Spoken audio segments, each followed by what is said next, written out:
Hello बच्चों, मेरा नाम है मोहित और आपका स्वागत है हमारे यूट्यूब चैनल हिस्ट्री चैंपियन में। तो जैसा कि आप जानते हो, आपका जो पेपर होने वाला है हिस्ट्री ऑफ मॉडर्न इंडिया, आधुनिक भारत का इतिहास, आपके सामने 5th सेमेस्टर का पेपर है। और कोई भी सेमेस्टर के विद्यार्थी हो, आपका पेपर हो, उससे संबंधित आपके सामने कंप्लीट रिविजन, जिसमें आपके सामने वन शॉट वीडियो है, जिसमें यूनिट फर्स्ट से लेकर unit first, second, third, fourth और फिफ्थ सारी की सारी आपके सामने जितनी भी यूनिट है उसका सॉल्यूशन मैं करवाने वाला हूँ। इंपॉर्टेंट क्वेश्चन को कंप्लीट रिवीजन हो जाएगा, मतलब आपके इसके अंदर। साथ के साथ आपको क्या करना है, चैनल को सब्सक्राइब कर देना है, वीडियो को लाइक कर देना है, और नीचे जैसे लाइक करोगे आपके सामने हाइप वाला बटन दिखाई देगा, प्लीज उसको जरूर से दबा देना। यह सॉल्यूशन वाली पीडीएफ है, उसका लिंक टेलीग्राम चैनल पे आपको देखने को मिल जाएगा। तो चलो शुरू करते हैं अपन। यूनिट फर्स्ट है भारत में मध्य 18वीं सदी के बाद की जो घटनाएं हैं उससे संबंधित आपके सामने महत्वपूर्ण प्रश्न है।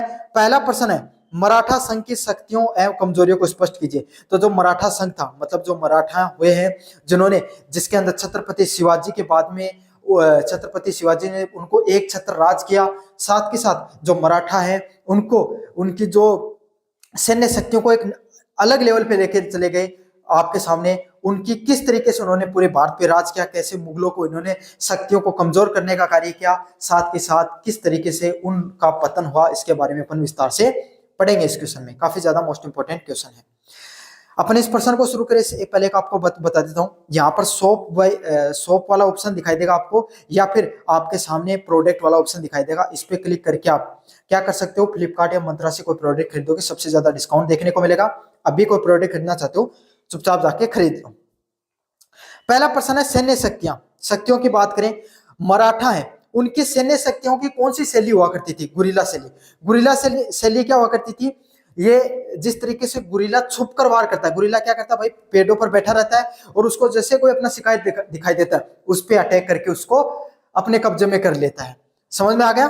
तो इसी तरीके से इसको गुरिल्ला रणनीति बोला जाता था, जिसमें क्या हुआ करता था, जो आपके सामने विरोधी की सेना हुआ करती थी, वो जब पहाड़ों से निकलती थी तो उस समय क्या करते थे, छिपकर बैठ जाते थे आपके सामने पहाड़ों के अंदर, पहाड़ हो गए, पेड़ों के अंदर, जंगलों के अंदर, और फिर उन पर छुपकर वार किया करते थे। इससे क्या हो जाते थे, सामने जो सैन्य जो शक्ति थी वो कमजोर हो जाती थी।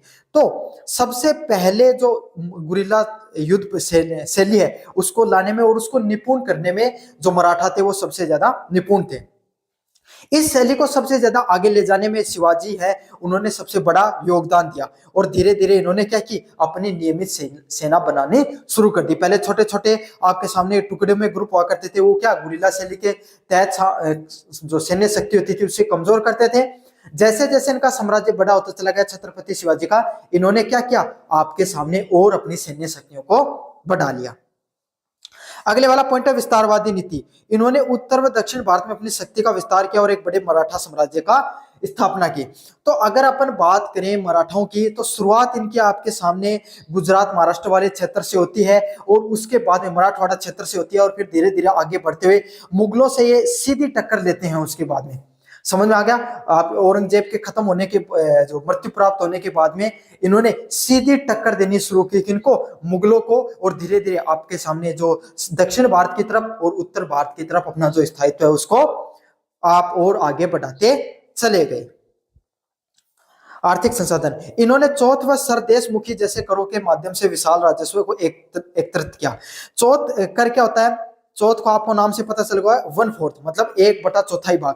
मतलब अगर आपके पास अगर कोई जमीन है, उसमें अगर आपके सामने कुल 20 किलो अगर अनाज हुआ, तो इन्होंने क्या क्या, 5 किलो गेहूं है वो किसको देना पड़ेगा, आपके सामने मराठाओं को देना पड़ता है। मतलब 1/4 भाग है वो कर के रूप में आपको देना होता था। साथ के साथ एक और कर लगाया इन्होंने, सरदेशमुखी। सरदेशमुखी कर कौन सा हुआ करता था, जिसमें से पूरे जमीन का 1/10वां भाग आपको देना होता था। मतलब 20 किलो अनाज में से 2 किलो अनाज आपको कर के रूप में राजा को देना होता था। तो इस प्रकार के जो कर प्रणालियों के माध्यम से राजस्व को एकत्रित किया। भाई कोई भी घर हो, जैसे आपका घर है, भाई घर चलाने के लिए सबसे जरूरी चीज क्या होता है, पैसा। तो पैसा कैसे आता है कोई भी राज्य के पास, कर के माध्यम से आता है। तो इन्होंने चौथ व सरदेशमुखी जैसी कर प्रणालियों को सदृढ़ तरीके से अपनाया और लगाया, जिससे क्या आपके सामने राजस्व प्रणाली है वो बहुत ही ज्यादा मजबूत हुई। प्रशासनिक क्षमता, कुछ हद तक कुशल भू राजस्व और स्थानीय शासन प्रणाली हुआ करती थी। तो अष्टप्रधान जो शिवाजी के द्वारा, छत्रपति शिवाजी के द्वारा अष्टप्रधान एक व्यवस्था शुरू की गई, जिनमें इनके 8 मुख्य मंत्री हुआ करते थे, जो क्या करते थे, पूरी प्रशासनिक प्रणाली है उसको संभालते थे। इसके बारे में अपन विस्तृत से आपके सामने और अलग वीडियो देखने को मिलेंगे, प्लेलिस्ट में उनका लिंक मिल जाएगा, वहां पे डिटेल में पढ़ाऊंगा। अभी रिवीजन कर लेते हैं, तो शॉर्ट में पढ़ा रहा हूँ सारी चीजें। तो इस प्रकार की जो भू राजस्व, जिसमें इन्होंने अलग अलग प्रकार की कर लगाए, और स्थानीय प्रशासन प्रणाली, अष्टप्रधान जैसी प्रणाली के माध्यम से इन्होंने क्या किया, पूरे जो इनका मराठा साम्राज्य था उसको एक अपने अलग स्तर पर ले जाने का कार्य किया। कमजोरियों की बात करें, केंद्रीय नेतृत्व का अभाव, पेशवाओं के पतन के बाद में संघ के विभिन्न प्रमुख।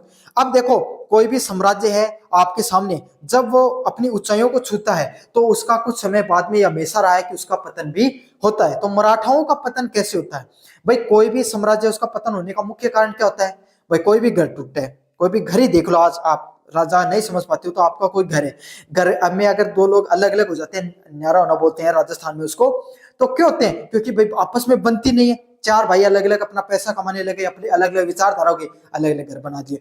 इसी तरीके से छत्रपति शिवाजी के बाद में जो मराठा जो संघ था वो अलग अलग व्यक्तियों में टूट गया, जिसमें सिंधिया, होलकर, गायकवाड़ व भोसले, ये जो 4 प्रमुख संघ हैं, इनके टूटकर बनते हैं। इनके बीच में एकता व केंद्रीय नेतृत्व की कमी हुआ करती थी। तो भाई पहले क्या हुआ, आपके घर में दादा हुआ करता है ना, दादा के भाई चारों उसके बेटे होते, उनको चारों को एक जगह बैठ के कोई गलती करता तो समझा देता था। अब दादा रहे नहीं, अब 4 बेटे अलग अलग हो गए, किसी के मन में आए वो अपने हिसाब से करता है। तो वो उसी तरीके से आपके सामने मराठा संघ में भी देखने को मिली। मराठा संघ 4 भागों में टूट गया, और उसके बाद में इनमें एकता वैसी नहीं रही जैसे पहले के समय हुआ करती थी। आंतरिक कलह है, प्रमुखों के बीच में जो अलग अलग प्रकार के, जो सिंधिया, होलकर, गायकवाड़ व भोसले के बीच में लगातार आपको सत्ता का संघर्ष देखने को मिलता था, जिससे इनकी शक्तियां धीरे धीरे कमजोर होती चली गई। समझ में आ गया? इनमें क्या देखने को मिलता था, आपके जो कलह है वो देखने को मिलता था, आपस में लड़ते रहते थे, एक दूसरे से ईर्ष्या की भावना रखते थे। भाई यही होता है आपके सामने, घर समाज में भी यही होता है, राजाओं के बीच में भी यही होता था। तो इससे क्या, धीरे धीरे पहले वाली जो शक्तियां हुआ करती थी मराठाओं के बीच में, वो नहीं रही। और जब कोई भी व्यक्तियों में फूट पड़ती है तो दूसरा तो उसका फायदा उठाता ही उठाता है। राष्ट्रीयता का भाव, मराठा साम्राज्य क्षेत्रीय था, इसका एक अखिल भारतीय राष्ट्रीय भावना का भाव था। तो अब क्या था भाई, मराठा जो, अब जैसे मुगल हुआ करते थे, अब मुगलों ने क्या भाई, जो भी दिल्ली की सल्तनत पे राज करता था वो ऑटोमेटिक ही क्या हो जाता था, पूरे भारत का राजा उसको घोषित कर दिया जाता था, उसका लगभग हर राज्य पर प्रभाव देखने को मिलता था। अब क्या था, मराठा क्या थे, पूरे भारत के बजाय एक क्षेत्र से प्रभावित रहते थे। एक क्षेत्रीय राजाओं के रूप में उनको क्षेत्रीय साम्राज्य के रूप में देखे जाने लगा, जिससे क्या है, इनकी पूरे भारत पे पकड़ नहीं रही। तो ये भी एक बहुत बड़ा कारण रहा। आधुनिक सैन्य रणनीति का भाव, ब्रिटिशों को खिलाफ, भाई पहले तो मुगलों के खिलाफ तो इन्होंने जितने भी अभियान किए वो लगभग सफल रहे, कुछ असफल रहे, लेकिन मुख्यतः सफल रहे। लेकिन मार इन्होंने कब खाई, क्यों, जब अंग्रेज है वो अपनी आधुनिक तकनीक, बंदूक, तोप, इस प्रकार के हथियारों को लेकर उनके सामने आने लगे। तो इससे क्या, जो मराठा है उनके पास जो आधुनिक क्या नहीं था, ना परीक्षण था, ना रणनीति थी, ना उतने सक्षम वो हथियार रखते थे। तो ब्रिटिशों के खिलाफ इन्होंने इनका हार का सामना करना पड़ा। जनता का समर्थन, लगातार चौथ वसूलने व आंतरिक संघर्षों से आम जनता विमुख हो गई। भाई अब एक बात सोचो, सरकार आपसे टैक्स लेती रहे, विकास कार्य करे नहीं, आपस में प्रचार प्रसार में, भोग विलासिता में जो आपके सामने व्याप्त रहे, तो क्या जनता उनका साथ देगी? नहीं देगी। ऐसा ही देखने को मिला मराठा साम्राज्य में भी। क्या होने लगा, जनता है वो लगातार टैक्स तो देती रही, लेकिन राजा है उनको इतना विकास कार्य, वो उन्होंने साम्राज्य विस्तार का भी कार्य नहीं किया, जिससे क्या जनता उनसे धीरे धीरे आक्रोशित होने लगी, और मराठा साम्राज्य उसका धीरे धीरे पतन देखने को मिला। अगले वाले प्रश्न की बात करें, ब्रिटिश साम्राज्य के विस्तार व सुदृढ़ीकरण की प्रक्रिया का वर्णन कीजिए, विशेष रूप से बंगाल, मैसूर, अवध, सिंध व पंजाब के संदर्भ में। सारे संदर्भ बता रहा हूं, ये इनके बाकायदा अलग अलग प्रश्न बनते हैं, लेकिन एक बार आपको रिवीजन करा रहा हूं तो मोटा मोटा आपको एक साथ ही सारी चीजें मैं बता दूंगा। जो प्रश्न आपके लिए इंपॉर्टेंट है ज्यादा, वो आपको डिटेल में बताऊंगा मैं। सबसे पहले अगर अपन देखें तो बंगाल के अंग्रेजों ने किस तरीके से भारत पे राज किया, वो पूरी प्रक्रिया है इसके अंदर, जिसमें जो प्रमुख संघ हुआ करते थे पहले, जैसे बंगाल, मैसूर, अवध, और इन्होंने सिंध पर किस प्रकार से राज किया, इस पे प्रश्न देखने को मिलते हैं। लेकिन अगर मैं आपके सामने जो आपका टीचर अब आपके एग्जाम में जो प्रश्न पूछेगा या प्रोफेसर, प्लासी का युद्ध, बक्सर का युद्ध लिख के ले लो, प्रश्न आएगा इस टॉपिक से। मराठा वाला प्रश्न आए ना आए, प्लासी व बक्सर से एक प्रश्न देखने को जरूर से मिलेगा आपके एग्जाम में। अभी बता रहा हूं, अभी से इस प्रश्न को अच्छे से करके चले जाना। इसको, इन दोनों को अच्छे से पढ़ा देता हूं मैं। सबसे पहले अपन बात करते हैं प्लासी के युद्ध की। तो देखो होता क्या है, अंग्रेज क्या करते हैं, अंग्रेज सबसे पहले आपके सामने जो बंगाल है उस क्षेत्र पे अपना प्रभाव जमाना शुरू करते हैं, अपनी कंपनी को स्थापित करते हैं। तो उस क्षेत्र में वो जो बंगाल का नवाब हुआ करता था उसको बहला फुसला के अपनी बातों में लेकर क्या कर लेते हैं, बंगाल का जो क्षेत्र होता है, बंगाल बिहार और उड़ीसा का जो क्षेत्र होता है, उस क्षेत्र के अंदर आपके सामने कर मुक्त आपके सामने जो व्यापार करने की अनुमति ले लेते हैं। मतलब क्या करेंगे कि भाई टैक्स भी नहीं देंगे और यहाँ पर कर सकते हैं। लेकिन अंग्रेज तो अपनी नीति के हमेशा ही चालाक थे। उन्होंने क्या किया, वो खुद तो कर मुक्त कार्य करते थे, लेकिन उनके साथ भारतीय व्यापारी होते थे ना, उनको भी अपने सारे कर मुक्त व्यापार कराना शुरू कर दिया, टैक्स चोरी करने लगे। मतलब ये बात वहां के नवाब है आपके सामने, जो सिराजुद्दौला है, उनको पता चलती है। सिराजुद्दौला को जैसे ही यह बात पता चलती है, वो क्या करते हैं, वो अंग्रेजों को समझाते हैं भाई आप ऐसा बिल्कुल भी मत कीजिए, आप हमें टैक्स दीजिए, और अगर आप खुद तो नहीं दो तो कम से कम भारतीय लोगों को तो ऐसा करने से आप रोकिए, ताकि क्योंकि हमारा जो खुद की जो भाई कोई भी नवाब होता है उसको अपना राज्य भी चलाना होता है, उसे टैक्स के माध्यम से चलता है। टैक्स नहीं आएगा तो कैसे काम चलेगा, पोर्ट वाला क्षेत्र था। तो ये अंग्रेज उनकी बात नहीं मानते और उनको इग्नोर कर देते हैं। तो सिराजुद्दौला क्या करते हैं, आपके सामने एक जो विलियम फोर्ट हुआ करता था बंगाल कोलकाता के अंदर, विलियम फोर्ट, वहां पर जाते हैं और अपनी सेना ले जाकर अंग्रेजों को हरा देते हैं और विलियम फोर्ट को अपने कब्जे में कर लेते हैं। और वहां पर लगभग 146 अंग्रेज हुआ करते थे। उन अंग्रेजों को कब्जे में लेकर इन्होंने एक कमरे में बंद कर दिया। कमरा कहते हैं कि घुटन भरा था, जिस कारण लगभग आपके सामने जो कम 26 अंग्रेज हैं, अंग्रेजी जो सैनिक थे या वहां पे जो कार्य करने वाले व्यक्ति थे, वो मृत्यु को प्राप्त हो जाते हैं। संख्या आपके विवादास्पद है, कुछ ज्यादा व कम हो सकती है, अलग अलग व्यक्ति इसको अलग अलग कहते हैं। इस घटना को आपके सामने कहा जाता है ब्लैक होल ऑफ कलकत्ता के नाम से, इस घटना के नाम से जाना जाता है। ये प्रश्न अक्सर पूछा भी जाता है छोटे वाले प्रश्नों में। इस घटना के बाद अंग्रेज वो सिराजुद्दौला के खिलाफ हो जाते हैं, पूर्ण रूप से वो समझ लेते हैं कि सिराजुद्दौला हमारे खिलाफ है, अब हमें इसको निपटाना पड़ेगा। तो इन्होंने क्या किया, 23 जून 1757 को आपके सामने क्या कर देते हैं, अच्छे से डेट याद कर लो, 23 जून 1757 को ये सिराजुद्दौला के खिलाफ अंग्रेज हैं, उसका जो सेनापति होता है मीर जाफर, मीर जाफर को बोलते हैं कि तेरे को क्या करना है, जो सिराजुद्दौला के खिलाफ युद्ध में नहीं जाना है और हम तेरे को सत्ता सौंप देंगे। अगर तू नहीं जाएगा युद्ध लड़ने तो ये आराम से हट जाएगा सिराजुद्दौला और हम तेरे को नवाब बना देंगे। वहां के सिराजुद्दौला वो उसकी बात मान लेता है अंग्रेजों की, और सिराज जो मीर जाफर बात मान लेता है, और सिराजुद्दौला वो इस युद्ध में, प्लासी के युद्ध में हार जाता है 1757 में। उसके बाद में क्या होता है, जो मीर जाफर है उसको वहां का नवाब बना दिया जाता है। ये तो थी पूरी की पूरी प्लासी की घटना। मुझे उम्मीद है कि आपको अच्छे से समझ में आ गई होगी। अब अगली घटना और बता देता हूं, बक्सर के युद्ध कैसे होता है। जैसे मीर जाफर को वहां पर हटा दिया जाता है, फिर वहां के आपके सामने मीर जाफर है, ये इतना ज्यादा सक्षम नहीं था, तो वहां का एक और व्यक्ति को नवाब बनाया जाता है, मीर कासिम को। इसको हटाकर, मीर जाफर को हटाकर वहां का एक नवाब बनाया जाता है मीर कासिम। और मीर कासिम था वो आपके सामने सिराजुद्दौला का ही पोता था, और सिराजुद्दौला ने उसको समझाया था, जब वो छोटा था तब उसको बताया था कि बेटा अंग्रेज हैं वो हमेशा कभी भी हमारा भला नहीं कर सकते हैं, तो तू कभी भी आगे जाके नवाब बने तो अंग्रेजों को कोशिश करना कि ऐसे उखाड़ कर फेंकना। ये बात मीर कासिम को हमेशा याद रहती है। तो वो क्या करता है, वो मुगल थे, वो भी अंग्रेजों के खिलाफ थे, तो मुगलों के सामने शाह आलम को मिलाता है। अवध का जो नवाब आपके सामने सुजाउद्दौला, सुजा नाम उसका, सिराजुद्दौला ने सुजाउद्दौला को अपने साथ मिलाता है, और खुद मीर कासिम है वो आपके सामने, जो मीर कासिम है बंगाल का नवाब, तीनों मिलकर लड़ाई लड़ते हैं बक्सर के मैदान के अंदर। और युद्ध आपको देखने को मिलता है 1764 में, 22 अक्टूबर 1764 को ये युद्ध आपके सामने होता है। युद्ध ज्यादा दिन नहीं चलता है, इसमें तीनों के तीनों नवाबों की हार हो जाती है। मुगल एम्पायर, मुगल शासन की भी यहाँ से, इस हार के बाद में मुगल जो एम्पायर है वो क्या हो जाता है, लगभग कमजोर पड़ जाता है। इसके बाद यहाँ पर संधि देखने को मिलती है, इलाहाबाद की संधि। इलाहाबाद की संधि। इलाहाबाद की संधि में क्या होता है, आपके सामने पहली बार अंग्रेजों को शासन करने के पूर्ण रूप से अधिकार मिल जाते हैं। जिन्होंने क्या किया था, इन्होंने बिहार, अंग्रेज है, इन्होंने क्या किया, बिहार और उड़ीसा के जो क्षेत्र में कर वसूली अपने क्षेत्र में ले ली, मतलब टैक्स है वो पूर्ण रूप से अब अंग्रेज क्या करेंगे, सिर्फ व्यापार के लिए टैक्स ही नहीं देंगे बल्कि वसूल भी खुद करेंगे। समझ में आ गया। और कर वसूली अपने हाथों में ले लेते हैं। बाकी अवध का और बिहार का, अवध का और आपके सामने जो बंगाल का नवाब है उसको वहां पर सैन्य कार्रवाई करने के लिए या फिर वहां का प्रशासन चलाने की शक्तियां रहती हैं। समझ में आ गया। तो इसी घटना के बाद में भारत में अंग्रेजों का पूर्ण रूप से क्या हो जाता है, अधिकार हो जाता है। दोनों पर्सन इंपॉर्टेंट है, दोनों की घटनाओं को बता दिया है, अच्छे से पढ़ लेना, अच्छे से करके आना।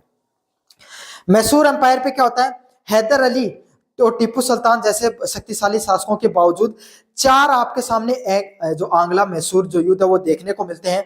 1767 में देखने को मिलता है, 1771 में देखने को मिलता है। इस प्रकार से चार आंग्ला मैसूर युद्ध होते हैं, जिसमें से सबसे पहले और दूसरे में आपके सामने हैदर अली युद्ध लड़ता है, जिसमें दोनों में अंग्रेजों को हरा दिया जाता है। तीसरे और जो चौथे में आपके सामने टीपू सुल्तान लड़ता है, तीसरे में टीपू सुल्तान हारता है और चौथे में उसको मृत्यु को प्राप्त हो जाता है। और 1799 में जो अंग्रेज है वो मैसूर साम्राज्य को अपने अंदर मिला लेते हैं। तो पहली यूनिट से आपके सामने मैसूर और आपके सामने बंगाल से पर्सन जरूर से देखने को मिलेगा, और बक्सर और प्लासी का युद्ध तो सबसे ज्यादा महत्वपूर्ण है। समझ में आ गया। अब बात करेंगे अवध की। अवध एक सबसे ज्यादा आपके सामने महत्वपूर्ण राज्य था। क्यों महत्वपूर्ण था, अवध एक ऐसा साम्राज्य हुआ करता था जहां पर सबसे ज्यादा कर मिलता था। क्यों, अवध भाई गंगा के किनारे वाले क्षेत्र था जहां पर सबसे ज्यादा कृषि की उपज हुआ करती थी, सबसे ज्यादा शक्तिशाली, सबसे ज्यादा धनी राज्यों में से हुआ करता था। तो अंग्रेजों ने क्या क्या सहायक संधि के तहत लाया गया, जिसमें सहायक संधि आपके सामने क्या हुआ करती थी, इसमें अंग्रेजों ने क्या कहा कि भाई जो फूट डालो राज करो, इसकी प्रमुख नीतियों में से एक हुआ करती थी। आपको पता है भारतीय राजाओं की सबसे बड़ी कमजोरी क्या होती थी, वो एक दूसरे के प्रति जलते थे। तो जैसे राजाओं को लगता था कि भाई ए राजा है वो मेरे पे आक्रमण कर सकता है, भाई ए जो बी राजा को लगा कि ए राजा है, बी राजा छोटा है तो उसको लगा कि भाई ए राजा मेरे पे अटैक कर सकता है। तो उन्होंने क्या कहा, अंग्रेज क्या उसके पास पहुंचे बी के पास और बोले कि तेरे को पूरा का पूरा संरक्षण हम देंगे, तेरे पे अगर अटैक करेगा तो सारी सैन्य शक्ति हम लड़ेंगे तेरे साथ, बस तेरे को क्या करना है, हमारी सेना वो आपके राज्य में रहेगी बी वाले क्षेत्र में, पूरा का पूरा आपको सैन्य शक्ति संभालने का जितना खर्चा लगेगा वो तुम दोगे, साथ के साथ तुम और कोई राज्य के साथ जैसे पुर्तगाल, फ्रांस और जो साम्राज्य यहाँ पर रह रहे हैं विदेशी, उनके साथ तुम सहायता नहीं कर सकते हो, और कोई अंग्रेज और कोई जो साम्राज्य उसके साथ संधि नहीं कर सकते हो। साथ के साथ अगर हमें लगता है कि अगर तुम्हारा शासन प्रशासन अच्छे से नहीं चल रहा है तो हम उस पर कब्जा कर लेंगे। इस प्रकार की संधि को क्या कहा जाता था, सहायक संधि के नाम से जाना जाता था।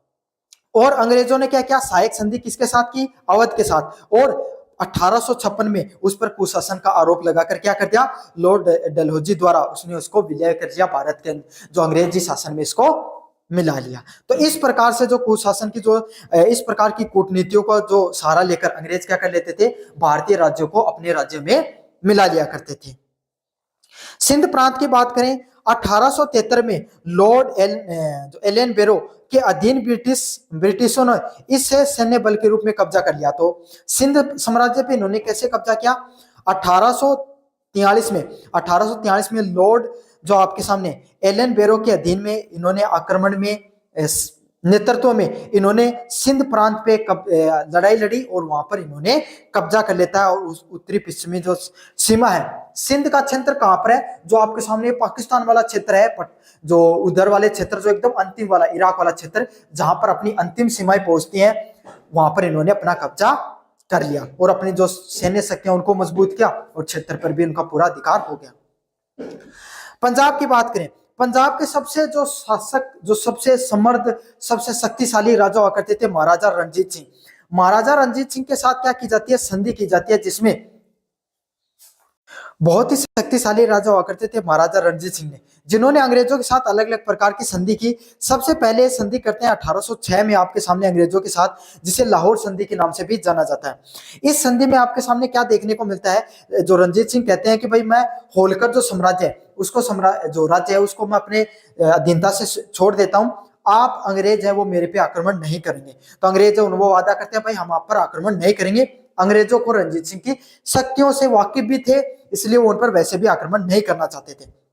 एक और संधि फिर देखने को मिलती है, कब देखने को मिलती है? 1809 के अंदर, जो लॉर्ड मिंटो और आपके सामने रणजीत सिंह है वो करते हैं। इसको अमृतसर संधि के नाम से भी जाना जाता है, जिसमें से क्या करते हैं अंग्रेज है वो जो सतलज नदी का जो किनारा है जहां से सतलज नदी बहती थी पंजाब के क्षेत्र में, पंजाब उसमें पाकिस्तान वाला भी होता था और भारत वाला भी, उन दोनों क्षेत्र में आपके सामने वो अंग्रेजों ने क्या बना दिया था? पंजाब क्षेत्र की सीमा का सीमांकन कर दिया था, वहां तक यहीं तक आपकी सीमा है, और इसके माध्यम से रणनीतिक रूप से इनकी बहुत बड़ी जीत मानी जाती है। लेकिन जितने दिन महाराजा रणजीत सिंह जिंदा रहते हैं किसी भी प्रकार के अंग्रेज उन पर आक्रमण नहीं करते हैं। लेकिन उसके बाद में दो अलग अलग प्रकार के युद्ध देखने को मिलते हैं, आंग्ला सिख युद्ध के नाम से जाना जाता है 1845 में और 1849 में। इन दोनों युद्ध में आपके सामने सिखों की हार होती है, और उसके बाद में 1849 में लॉर्ड डलहौजी ने क्या कर लिया? पंजाब को ब्रिटिश राज्य में उनका विलय करवा दिया, जिससे ब्रिटिश भारत की सीमाएं उत्तरी पश्चिमी भारत की सीमाओं तक फैल गई, सिंध राज्य तक आपके सामने फैल गई। तो इस प्रकार से अंग्रेज अलग अलग प्रकार के क्षेत्रों को जीतते हैं। जो जो चीजें इंपॉर्टेंट थी सारे टॉपिक मैंने आपको रिवाइज करवा दिए हैं, अच्छे से इनको पढ़ लेना। फ्री में पीडीएफ टेलीग्राम चैनल पे मिल जाएगी, फिर से बता रहा हूँ टेलीग्राम चैनल जरूर से ज्वाइन कर लेना।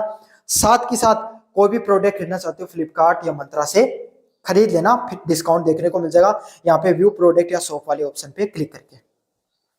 अब पढ़ेंगे 1857 की क्रांति के बारे में। अब अपन देखेंगे 1857 की क्रांति कैसे देखने को मिलती है।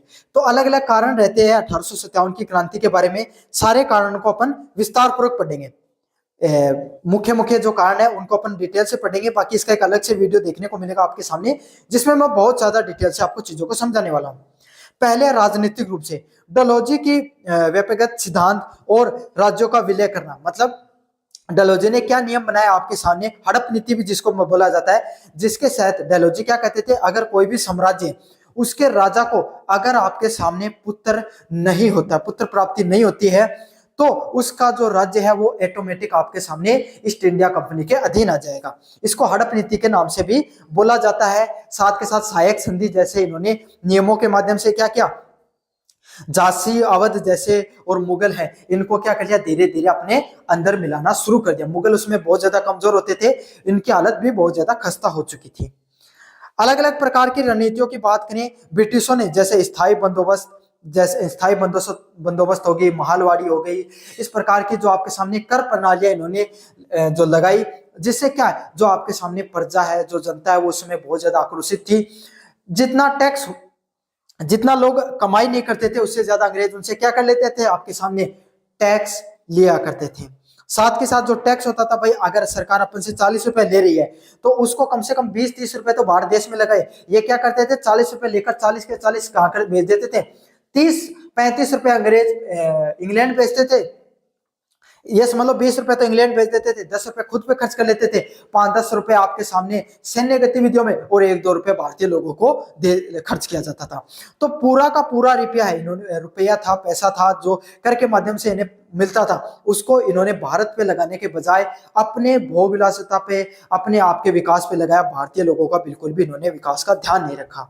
साथ के साथ कुटीर उद्योग का विनाश और बेरोजगारी जैसी समस्याएं भारत में फैलती हुई दिखाई देने लगी। मतलब इन्होंने क्या किया, अंग्रेजों ने सिर्फ भारत की कर ही नहीं वसूला भारतीयों से, बल्कि भारत के जो कुटीर उद्योग हुआ करते थे, कुटीर उद्योग जैसे कि छोटे छोटे उद्योग होते हैं आपके सामने, कपड़ा वस्त्र, सूती वस्त्र जो कपड़ा का उद्योग हुआ करता था, चाय बगान हुआ करते थे, इन्होंने क्या किया अंग्रेजों ने, अंग्रेज भारत से कपास खरीदते थे सस्ते में, इंग्लैंड लेकर जाते थे, वहां की मशीनों से सस्ता कपड़ा बनाते थे और भारत पे उसी कपड़े पर टैक्स लगाकर भेज देते थे भारत में। और भारत का कपड़ा भाई अगर हाथों से बनता तो 20 रुपए का बनता था, ये 18 रुपए में भारतीय को भेज देते थे। तो इससे क्या भाई, सभी लोग सस्ती चीज खरीदेंगे, तो भारत का जो उद्योग था वो धीरे धीरे खत्म होने लगा। कुटीर उद्योगों को इन्होंने एकदम व्यवस्थित प्रणाली के तहत पूर्ण रूप से खत्म कर दिया। इस तरीके से भारत में जनसंख्या वृद्धि भी देखने को मिली और जिससे बेरोजगारी है वो अपने चरम सीमा पर फैलने लग गई और भारत में भूखमरी जैसी समस्याएं आम होने लगी थी। सामाजिक धार्मिक की बात करें, ईसाई मिशनरियों की गतिविधियां देखो, भारतीय हिंदू परंपराओं में काफी कुप्रथाएं थी जिनको दूर करने का अंग्रेजों ने कार्य किया, जैसे कि सती प्रथा है ना, और जो बाल विवाह है, विधवा विवाह जैसी आपके सामने जो प्रथाएं हैं, इनके उन्मूलन का इन्होंने काम किया। लेकिन ये चीजें तो अच्छी थी, लेकिन समाज, भारतीय समाज हमारी परंपराओं से संबंधित थी, बहुत ही पुराने समय से सब चीजें चली आ रही थी। तो लोग हैं, एक तो अंग्रेजों से वैसे ही परेशान थे, ऊपर से इन्होंने हमारी समाज धर्म के अंदर भी इन्होंने क्या कर दिया, प्रभाव दिखाना शुरू कर दिया। इसीलिए क्या जनता इनसे और ज्यादा आक्रोशित होना शुरू हो गई। साथ के साथ इन्होंने क्या किया, हिंदू धर्म को खत्म करने के लिए ईसाई मिशनरियों को पूर्ण रूप से भारत में अपना धर्म प्रचार करने के लिए, ईसाई धर्म का धर्म प्रचार करने के लिए जो भारतीय हिंदू लोग हैं या जो भारतीय लोगों को थोड़ा सा लालच देकर, भाई क्यों उस समय गरीबी बहुत ज्यादा थी, थोड़ा बहुत लालच देकर इन्होंने अपना धर्म परिवर्तन करवाने का भी कार्य किया। तो इससे भी जनता और ज्यादा आक्रोशित होने लग गई थी। सैन्य की बात करें आपके सामने, आपको पता है इसकी सबसे पहले जो शुरुआत है वो कहां से होती है, मेरठ छावनी से देखने को मिलती है। उसके बारे में आपको डिटेल में बताऊंगा, लेकिन एक कारण और देख लेते हैं, क्योंकि आपको पॉइंट वाइज लिखना ना, वो घटना के बारे में नहीं लिखना सिर्फ। भारतीय सैनिकों के साथ भेदभाव होता था, मतलब अंग्रेज क्या करते थे, जो अंग्रेजी सैनिक हुआ करते थे उनको तो अच्छे पदों पर रखते थे और भारतीयों को सिर्फ छोटे छोटे पदों पर रखते थे। अंग्रेजी सैनिकों को ज्यादा वेतन, भत्ते और आपके सामने ज्यादा सुविधाएं देखने को मिलती थी, और भारतीय लोगों को उतनी ज्यादा आपके सामने सुविधा नहीं हुआ करती थी। साथ के साथ पदोन्नति का भाव, भारतीय सैनिकों को ज्यादा पदोन्नति भी नहीं दी जाती थी। और धार्मिक भावनाएं, जिसमें क्या हुआ करता था, आपके सामने जो कारतूस है उसमें पता चलता है कि नई, जो आपके सामने एक नई राइफल आई थी जिसमें कारतूस में चिकनाई के लिए किसका उपयोग किया जाता था, गाय व सुअर दोनों के मांस का उपयोग किया जा रहा था।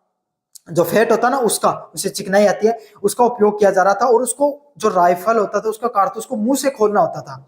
तो उसको मुंह से खोलने के लिए भाई कोई भी अगर हिंदू है, हिंदू धर्म गाय की पूजा करते हैं, मुस्लिम धर्म के व्यक्ति हैं वो सुअर की पूजा करते हैं, तो दोनों व्यक्ति अगर मुंह से, मतलब भाई दोनों को हमारी पूजा करते हैं जिस चीज की, उसको अपन उसके मांस का कैसे उपभोग कर सकते हैं। तो इससे दोनों की भावनाओं को आहत हुई, और इससे आपके सामने 10 मई 1857 को आपके सामने क्या होता है, मेरठ छावनी के अंदर सबसे पहला विद्रोह देखने को मिलता है मंगल पांडे के द्वारा, जिन्होंने क्या कर दिया, बहुत से अंग्रेजी शासकों, अंग्रेजी जो अफसर थे उसको मार गिराया, और वहां के जितने बंदी थे उनको क्या कर दिया, खुला छोड़ दिया।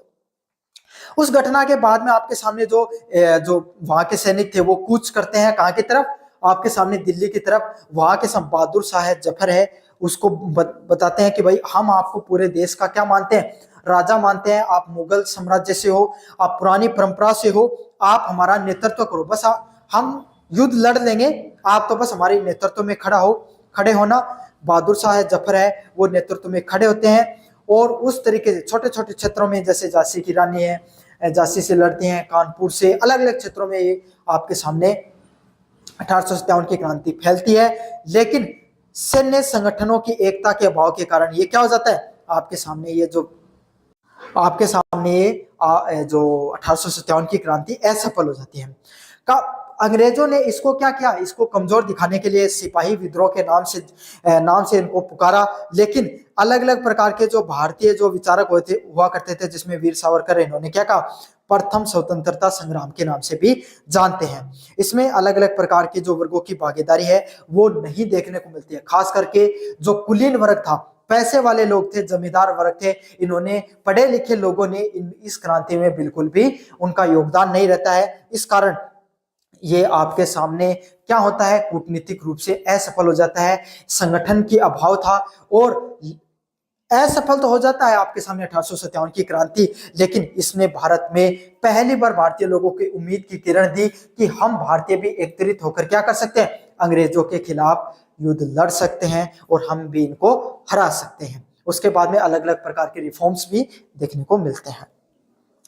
परिणाम की बात करें, कंपनी के शासन का अर्थ, उसके बाद में भारत सरकार अधिनियम 1858 देखने को मिलता है, जिसमें क्या होता है, जिसमें भारतीय जो ब्रिटिश कंपनी है, ईस्ट इंडिया कंपनी, उसको भारत से पूर्ण रूप से क्या कर लेती है, जो इंग्लैंड का जो संसद है वो उसको बाहर कर देती है, और सारा का सारा शासन प्रशासन है वो अपने अधिकार में ले लेती है।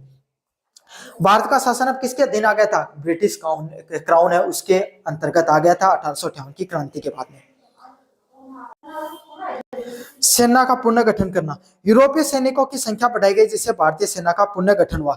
अब अंग्रेजों ने को ये बात समझ में आ गई, अगर भारतीय सेना है, अगर सेना के अंदर जितने ज्यादा भारतीय लोगों को रखेंगे, आज नहीं तो कल फिर से इस प्रकार की विद्रोह की समस्या देखने को मिलेगी। तो अंग्रेजों ने क्या किया, भारतीय सैनिकों की धीरे धीरे कटौती की करनी शुरू की और अंग्रेजी जो सैनिक हैं उनकी संख्या इन्होंने बढ़ाई और इससे क्या भारतीय सैनिकों को पुनर्गठन करना शुरू किया। खास बात है, आज के समय अपन जितने भी रेजिमेंट देखते हो आपके सामने, जब जैसे महार रेजिमेंट हो गए आपके सामने, जो Jat regiment, Rajput regiment, Maratha regiment, आपके सामने जो गोरखा रेजिमेंट, ये उसी समय आपके सामने रेजिमेंट बनाई गई थी ताकि जातिवाद रूप से, धार्मिक रूप से इनको तोड़ दिया जाए। अगर एक साथ रखेंगे सभी लोगों को तो एक रहेंगे, अगर इनको अलग अलग रूप से तोड़ देंगे तो क्या हो जाएगा, वो एकता की भावना नहीं बन पाएगी। उसी समय इन्होंने रेजिमेंट की को भी बनाना शुरू किया। राष्ट्रीयता को दे, इसने भारतीयों में राष्ट्रवाद की भावना को जगाने का महत्वपूर्ण योगदान रहा। तो आपके सामने 1857 की क्रांति के बाद में भारतीय लोग हैं उसमें सब एक क्रांति की नई भावना आई, भारतीय लोगों में इस बात की भावना आनी शुरू हो गई कि अब हम भी अंग्रेजों के खिलाफ लड़ सकते हैं, युद्ध कर सकते हैं और उनको युद्ध में हरा भी सकते हैं।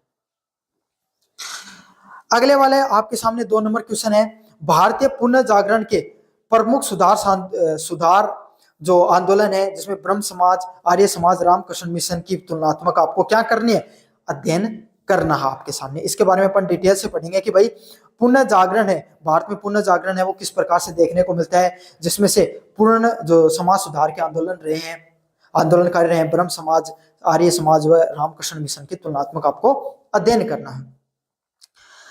सबसे पहले अपन बात करें आपके सामने ब्रह्म समाज की, जिसका आप स्थापना की 1858 में, देखो मैं 1828 में, सॉरी, इसके बारे में एक बार आपको थोड़ा सा शॉर्ट में मैं ब्रीफिंग कर देता हूं। होता क्या, आपको पता है भारतीय समाज के अंदर अलग अलग प्रकार की कुप्रथाएं देखने को मिलती थी। हमारा समाज है अलग अलग प्रकार की बुराइयों से व्याप्त हो चुका था। समाज जब अलग अलग प्रकार की बुराइयों से व्याप्त हो जाता है तो कुछ ना कुछ उसमें सुधार देखने को मिलते हैं। तो इसी तरीके से हम अशिक्षा, बेरोजगारी और हमारे समाज के अंदर बहुत सी प्रथाएं थी, उनको हटाने के लिए अलग अलग प्रकार के व्यक्तियों के द्वारा प्रयास किए गए। उसको ही क्या बोला जाता है, भारतीय पुण्य जागरण के नाम से जाना जाता है। उस आंदोलन में 3 प्रमुख व्यक्तियों का योगदान रहता है। ब्रह्म समाज की स्थापना राजा राम मोहन राय के द्वारा की गई, आर्य समाज की स्थापना स्वामी दयानंद के द्वारा की गई, दयानंद सरस्वती के द्वारा, और रामकृष्ण मिशन है उसकी स्थापना आपके सामने स्वामी विवेकानंद के द्वारा की गई। तो इन तीनों व्यक्तियों को पढ़ा जाता है, जिसमें से ब्रह्म समाज और आर्य जो आपके सामने रामकृष्ण मिशन है मोस्ट इंपोर्टेंट है, मुख्यतः प्रश्न यहीं से देखने को मिलते हैं। मैं आपको शॉर्ट में समझा रहा हूं, बाकी इनके और प्रश्नों को भी कराया जाएगा आपको आगे जाकर। ब्रह्म समाज की बात करें जिसमें राजा राम मोहन राय के द्वारा 1828 में शुरुआत की जाती है। क्या उद्देश्य रहता है, हिंदू धर्म में एकेश्वरवाद का प्रचार करना, मूर्ति पूजा, बहुदेववाद और अनावश्यक रूप से कर्म कांड है उनका है विद्रोह करना। तो हिंदू जो धर्म है उसमें जो किसकी बात की गई भाई, भारतीय जो हिंदू धर्म है उसमें मूर्ति पूजा को मुख्य रूप से ज्यादातर क्या किया जाता है, ज्यादातर लोग हैं वो मानते हैं भाई, मूर्ति की पूजा करने का कार्य करते हैं। अब इससे क्या है, समाज अलग अलग भावनाओं में, विचारों में बट जाता है। तो राजा राम मोहन राय ने कहा कि ईश्वर सिर्फ एक है, कण कण में व्याप्त है, मूर्ति पूजा का इन्होंने विरोध किया। साथ के साथ आपके सामने बहुदेववाद और अलग अलग प्रकार के बलि देना, स्त्रियों के खिलाफ अलग अलग प्रकार के आपके जो सती प्रथा जैसी कुप्रथाएं थी, इसके खिलाफ इन्होंने प्रमुख रूप से आवाज उठाने का कार्य किया। बाल विवाह हो गई, जातिवाद जैसी जो प्रथाएं थी जिसमें आपके सामने जो समाज को थोथला बना दिया था, आपके सामने कमजोर कर दिया था, उसके खिलाफ इन्होंने आवाज उठाने का कार्य किया। स्वरूप की बात करें, तर्कवादी पश्चिमी विचारों से प्रभावित थे। ये बात करते थे कि हमें अपनी सभ्यता को मानना चाहिए, हमारी सभ्यता सबसे अच्छी है, हमारी शिक्षा सबसे अच्छी है, लेकिन साथ के साथ हमें जो पश्चिमी शिक्षा है उसको भी अपनाना चाहिए, पश्चिमी शिक्षा के ऊपर भी अपने को काम करना चाहिए। आगे वाले समय में तकनीकी व पश्चिमी शिक्षा जिसमें विज्ञान की बात है उसको भी अपनाना जरूरी है। जो उस समाज में उच्च वर्ग तक सीमित था, इन्होंने आधुनिकरण व सामाजिक सुधारों की नींव ली। तो जो शिक्षा है, जो विज्ञान तकनीक की शिक्षा है, जो समाज के उच्च जो उच्च जो समाज का कुल हुआ करता था, उच्च वर्ग, पढ़े लिखे लोग, कुलीन वर्ग, उनके उन तक सीमित थी। उस शिक्षा को इन्होंने क्या किया, भारत के जो समाज के जो निचला तबका था, जो कम पढ़े लिखे लोग थे, उन तक इन्होंने अपने विचारों को पहुंचाने का कार्य किया। और इनका सबसे बड़ा योगदान सती प्रथा के उन्मूलन से संबंधित है। समझ में आ गया? छोटे रूप में पढ़ा रहा हूं, इन सब प्रश्नों को डिटेल में भी पढ़ाया जाता है। वो आपके सामने प्लेलिस्ट का लिंक दूंगा, वहां पर जाकर जरूर से पढ़ लेना, डिटेल में एक एक प्रश्न पढ़ाऊंगा मैं आपको। आर्य समाज की बात करें, जहां पे स्वामी दयानंद सरस्वती के द्वारा 1875 में आर्य समाज की स्थापना की गई थी। इनका उद्देश्य था वेदों की ओर लौटो, इनके द्वारा नारा दिया गया था। देखो, स्वामी दयानंद सरस्वती थे, पूर्ण रूप से वेदों को मानते थे। इन्होंने कहा जो हमारी सभ्यता वो कौन सी है, वैदिक सभ्यता है। वेदों में जो बात कही गई है, जैसे कि मूर्ति पूजा का ये पूर्ण रूप से खंडन करते थे। इनका साफ साफ कहना था कि मूर्ति पूजा ने क्या कर दिया, हमारे समाज को बांट दिया है। साथ के साथ ये इन्होंने क्या किया था, इन्होंने एक शुद्धि आंदोलन भी चलाया था। शुद्धि आंदोलन क्या था, जिसमें जो अंग्रेजों की जो मिशनरियों के द्वारा ईसाई धर्म में कुछ लोग परिवर्तित होकर चले गए, मुगलों के या जो अंग्रेज जो आपके सामने मुस्लिम आक्रांताओं के कारण कुछ लोग मुस्लिम धर्म में अपने आप को बदल लिया, तो उन लोगों को फिर से हिंदू धर्म में लाने के लिए इन्होंने एक शुद्धि आंदोलन चलाया। जिसमें क्या करते थे, एक यज्ञ का आयोजन किया गया, जिसमें जो लोग अपना फिर से धर्म का परिवर्तन करना चाहते हैं, हिंदू धर्म में आना चाहते हैं, उनको धर्म परिवर्तन करवा के फिर से हिंदू धर्म करवाया गया था। समझ में आ गया आपके सामने? ये शुद्धि आंदोलन इंपॉर्टेंट है, शॉर्ट टाइप क्वेश्चन में आ सकता है आपके सामने। जिसमें वैदिक धर्म की शुद्धता को पुनः स्थापित करना, मूर्ति पूजा, अवतारवाद व कर्मकांड और अंधविश्वासों का विरोध करना था। तो स्वामी दयानंद सरस्वती शुद्ध रूप से ये चीज मानते थे कि ईश्वर एक है। मूर्ति पूजा का इन्होंने खंडन किया। कर्मकांड जैसे कि यज्ञ करना, बलि देना, इस प्रकार की जो घटनाएं हुआ करती थी, इनके खिलाफ इन्होंने पूर्ण रूप से इन्होंने विरोध किया। जितने भी अंधविश्वास हुआ करते थे, खास करके समाज में धर्म से संबंधित, इन्होंने इन पर खुल के चर्चा की। जितने जो आपके सामने अलग अलग प्रकार की धर्म सभाओं का आयोजन किया, जिससे भारतीय लोगों को, जो हमारे समाज को जागरूक करने का कार्य किया। अगले वाला पॉइंट है अधिक आक्रमणकारी। शुद्धि आंदोलन चलाकर अन्य धर्म से हिंदुओं को वापस अपनी जो सभ्यता उसमें बदला। मैंने आपको बता दिया, शुद्धि आंदोलन में इन्होंने क्या किया, फिर से अपने जो सभ्यता थी उसमें बदलने का कार्य किया। इन्होंने स्वदेशी शिक्षा, दयानंद एंग्लो वैदिक स्कूल और सामाजिक समानता पर जोर दिया। तो इन्होंने क्या किया, इन्होंने भारतीय सभ्यता की जो हमारी जो सभ्यता है, जो शिक्षा है, उसको जो आपके सामने जो पश्चिमी जो विज्ञान की शिक्षा थी, तकनीक की शिक्षा है, उसके साथ जोड़कर इन्होंने एक एंग्लो वैदिक स्कूल का निर्माण किया। जिसमें सिर्फ पश्चिमी शिक्षा की पढ़ाई नहीं की जाती थी, हमारी शिक्षा की भी बात की जाती थी, और नई तकनीक और जो विज्ञान है उसकी शिक्षा की भी बात की जाती थी। इसमें इन्होंने समाज की समानता पर भी जोर देने का कार्य किया। अगले वाले मिशन की बात करें, रामकृष्ण मिशन है, उसकी शुरुआत स्वामी दयानंद के द्वारा कब की गई, 1897 में रामकृष्ण मिशन है, उसकी शुरुआत आपके सामने की गई। आपको पता है जो स्वामी विवेकानंद थे, उनके गुरु का क्या नाम था, रामकृष्ण परमहंस थे। इन्होंने अपने जितने भी ज्ञान, शिक्षा, दीक्षा जितनी भी प्राप्त की, वो कहां से प्राप्त की, रामकृष्ण परमहंस के द्वारा की गई। तो उन्हीं के जो आपके सामने जो आध्यात्मिक उपदेश थे, जिन्होंने जो अपनी हिंदू सभ्यता थी, जो अध्यात्म है, अध्यात्म समझते हो उसको, उनके जो विचार थे रामकृष्ण परमहंस के, उनको फैलाने के लिए मानव सेवा व ईश्वर सेवा को मानना। मतलब अगर आप अपने बड़े बुजुर्ग हैं, माता पिता हैं, कोई रोगी व्यक्ति, अगर आप उनकी सेवा करते हो, तो उसी माध्यम से आप क्या कर लेते हो, ईश्वर की भी सेवा कर लेते हो। इस प्रकार के विचारों को आगे बढ़ाने के लिए इन्होंने क्या, वेदांत के सिद्धांत का निर्माण किया था परमहंस ने, और इसको आगे बढ़ाने का कार्य किसने किया, स्वामी आपके सामने जो विवेकानंद के द्वारा किया गया। आत्मज्ञान, सार्वभौमिक भाईचारा और विश्व धर्म की एकता पर जोर दिया। इन्होंने क्या किया, आपके सामने जो धर्म महासभा में जाकर अमेरिका के अंदर, वहां पर शिकागो में अपना जो हमारा जो धर्म है, अध्यात्म है, धर्म है, उसको पूरी दुनिया के सामने रखा। और पहली बार पूरी दुनिया ने जाना कि हिंदू धर्म है, वैदिक धर्म, अध्यात्म है, उसकी क्या ताकत है। और धीरे धीरे स्वामी जो विवेकानंद है, उनकी ख्याति फैलती चली गई। उनको पूरी अलग अलग दुनिया में बुलाया गया विचारों को बताने के लिए अध्यात्म के बारे में, और ये गए। इन्होंने भारतीय जो वेदांत का सिद्धांत है उसकी पूरी दुनिया में फैलाने का कार्य किया। और इन्होंने तब पहली बार पूरी दुनिया के सामने विश्व धर्म की बात की गई, जहां पर मानवता को इन्होंने सर्वोपरि रखा, सबसे आगे रखा।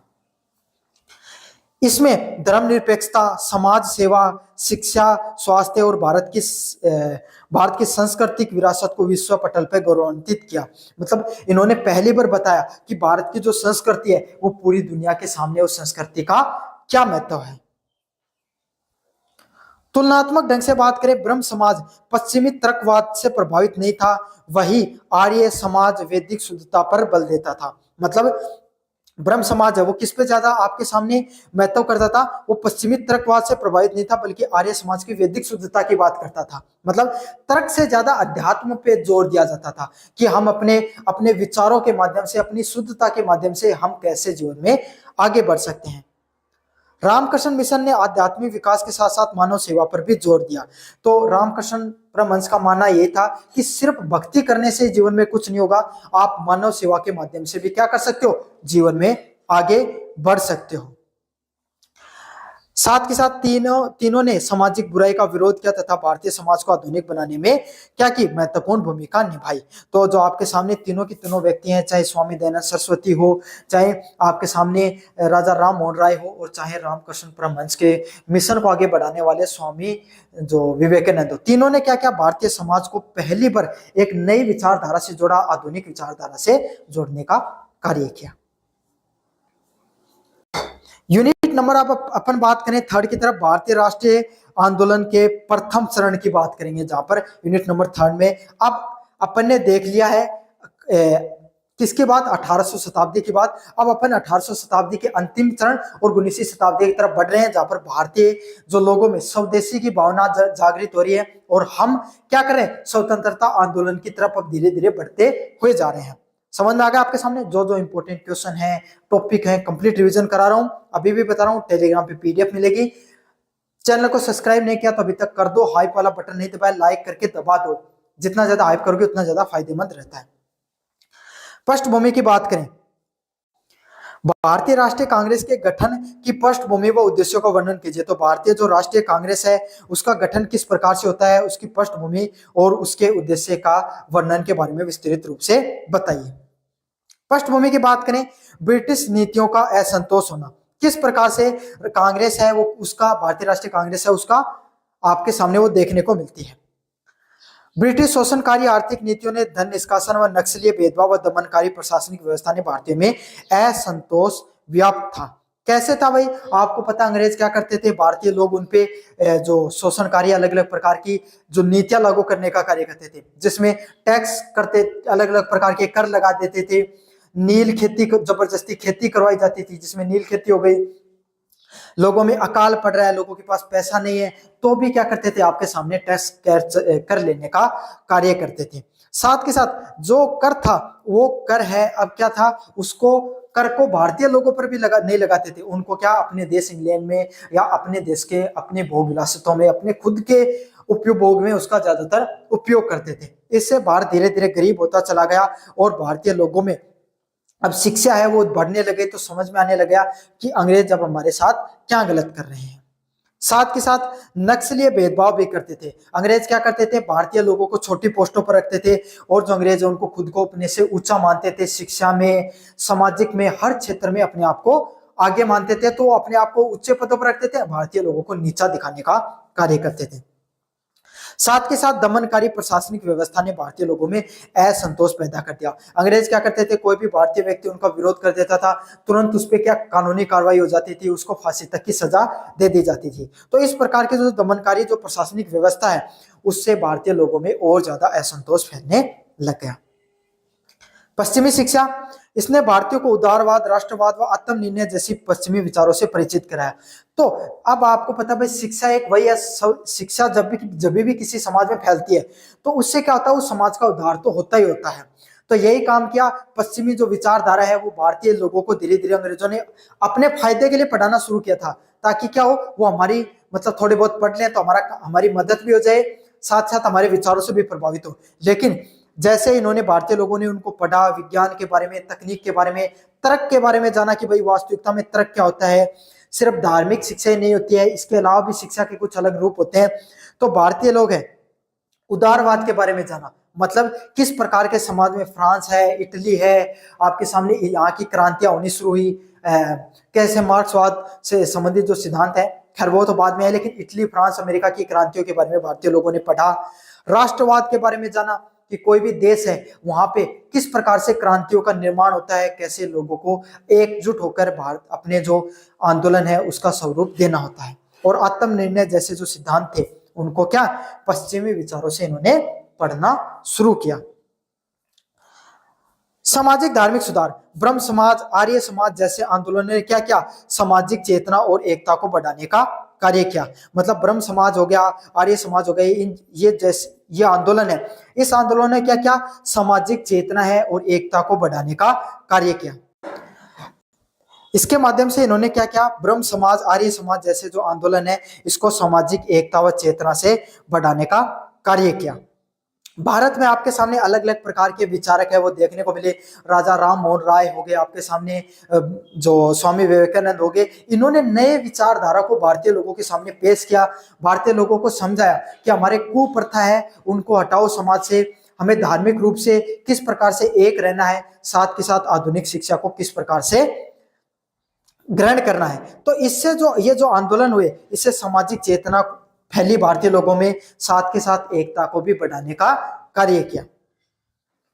प्रेस और साहित्य, आपको पता है भाई, कहते हैं ना प्रेस और साहित्य, कोई भी देश है उसकी विचारधारा, कोई भी देश के नागरिकों की विचारधारा का निर्माण करने का कार्य करते हैं। साहित्य उस समाज के, उस देश का आईना होता है, वही लोगों को जो दिखाता है उसी के माध्यम से लोग वैसा ही खान पान, आप अपने मूवी, इतना डीप में नहीं जाकर मैं ऐसे समझाऊं, आप मूवी देखते हो तो उसी हिसाब से आप हेयर स्टाइल करना सीखते हो, खान पान सीखते हो, बोलना सीखते हो, स्लैंग सीखते हो। आज के दिन तो सोशल मीडिया से सीखते हैं। तो उस समय भाई सोशल मीडिया तो था नहीं, ऐसे थोड़ी था कि व्हाट्सएप पे गांधी जी टेक्स्ट करते थे, कोई व्हाट्सएप चैनल बना रखा था वहां पे करते थे, ऐसा था नहीं। वो क्या करते थे, आपके सामने उनके द्वारा पत्रिकाएं निकाली जाती थी अलग अलग प्रकार की और साहित्य लिखा जाता था, जिससे भारतीय लोग उन अखबारों को पढ़ते थे तो वो राष्ट्रवाद के बारे में जानते थे, उनको चेतना होती थी, उस चीज के बारे में ज्ञान प्राप्त करते थे। तो भारतीय भाषाओं में समाचार पत्र और साहित्य की निर्माण होने लगा, जिससे राष्ट्रवादी विचारधाराओं का प्रचार प्रसार हुआ। ये अलग अलग प्रकार के जो भारतीय अखबार निकालने शुरू किए, जिसमें से आपके सामने अलग अलग प्रकार की जो पत्रिकाएं, जैसे रंगमोहन पत्रिका हो गई, अलग अलग प्रकार की जो पत्रिकाएं हुआ करती थी, जिनका कार्य क्या हुआ करता था, आपके सामने जो भारतीय जो विचारधारा हुआ करती थी भारतीय लोगों की, और अंग्रेजों के खिलाफ, कूटनीतियों के खिलाफ वो विरोध प्रदर्शन करते थे कि कैसे अंग्रेज वो भारतीय लोगों के खिलाफ क्या कर रहे हैं, शोषण कर रहे हैं। साथ के साथ भारतीय लोगों को जागरूक करने के लिए और राष्ट्रवाद की भावनाओं को आगे फैलाने का इन्होंने प्रमुख रूप से कार्य किया। स्थानीय संगठन, British east India association, Indian association जैसे क्षेत्रीय संगठनों ने क्या भारतीय चेतना, जो राजनीतिक चेतना उसका विकास करने का कार्य किया।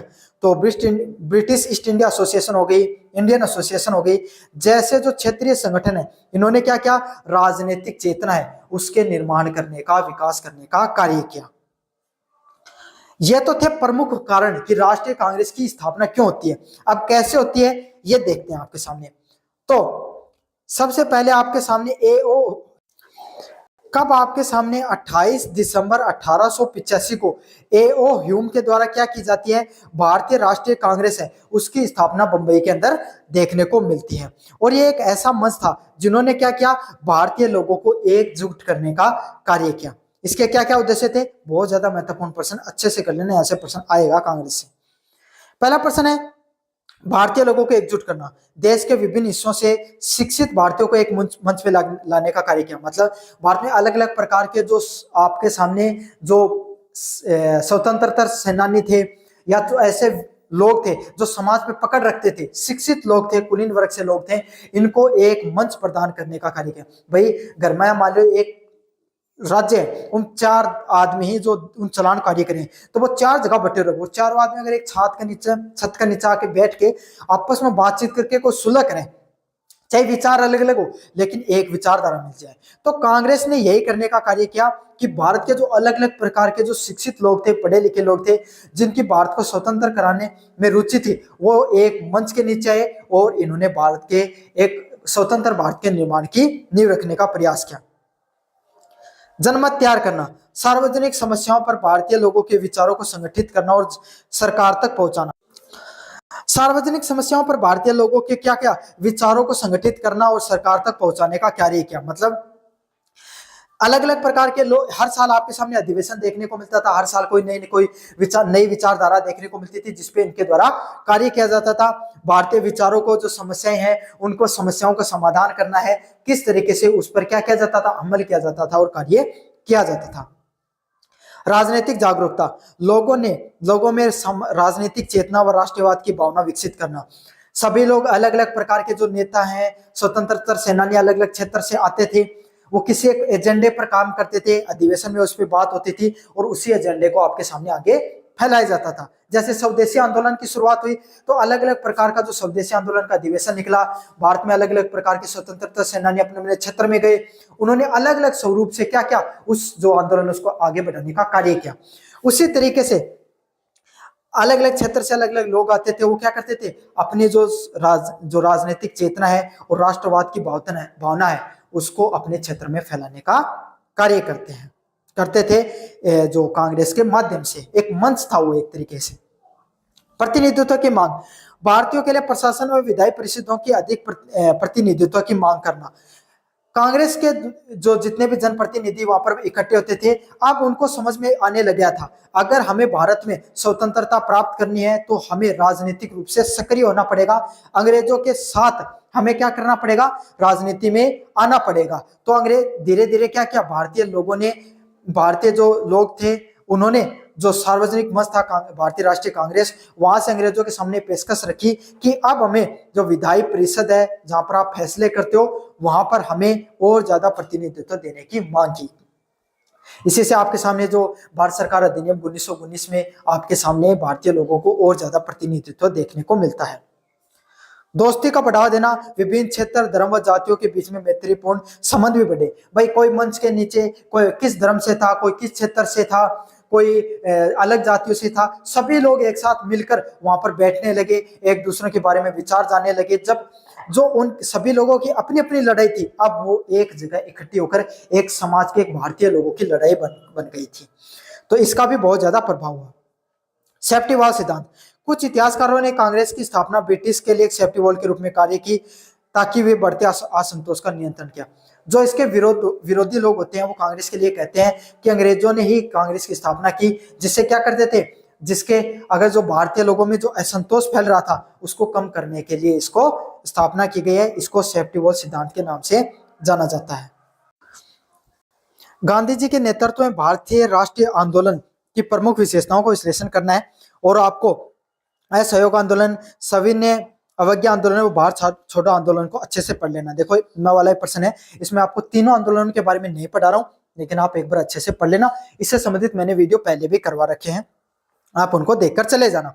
एक बार मैं आपको बता देता हूं महात्मा गांधी का क्या योगदान रहता है भारतीय राष्ट्रीय आंदोलन के अंदर। पहला सिद्धांत है अहिंसा और सत्याग्रह का सिद्धांत।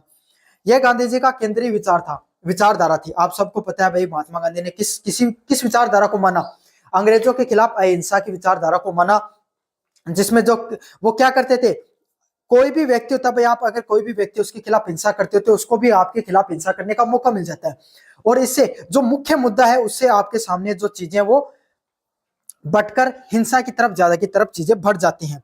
तो महात्मा गांधी ने इस चीज को समझ में आ गया कि हम अंग्रेजों के सामने इतने सशक्त नहीं है कि हम उनको हिंसा से जीत सकें। तो इन्होंने अपना एक अलग विचारधारा को बनाया अहिंसा के, जिसके बारे में क्या करते थे, सत्याग्रह पर बैठ जाते थे, खाना पीना छोड़ देते थे। इससे मजबूरन अंग्रेजों को उनकी तरफ उनकी बातों को मानना पड़ता था।